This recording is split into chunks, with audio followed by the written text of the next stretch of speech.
Okay, put it this way. Out of 180,000 prophets, why is Issa Jesus the only one coming back again? Jesus was not a Muslim. He never had Quran. He never worshipped in a mosque. Jesus never been to Mecca, Medina. Never been anywhere. So this is a Jewish prophet coming to save an Arab nation. Why? Why? Why does God give Jesus the authority to judge mankind?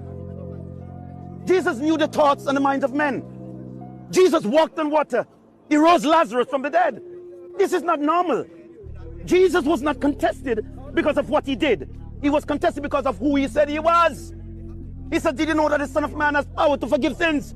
He said, woman, your sins are forgiven. That was blasphemy to the Jews because only God can forgive sins.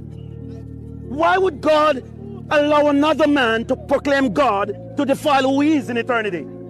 That's not God. God is a God of justice. Thomas saw Jesus after he died and came back. And Jesus says, Thomas, have I not been with you so long? Touch my hand. Look, he said, touch my hand. Thomas' first time walking with Jesus said, my Lord and my God. Mary called Jesus her Lord. This is serious, my sister. So when you brought Islam, we don't hate Muslim. We have to tell you the truth in love, whether you like it or not. What you do with it and go where you go with it is up to you. But we love you that much that we would love to see you be saved into the kingdom of God.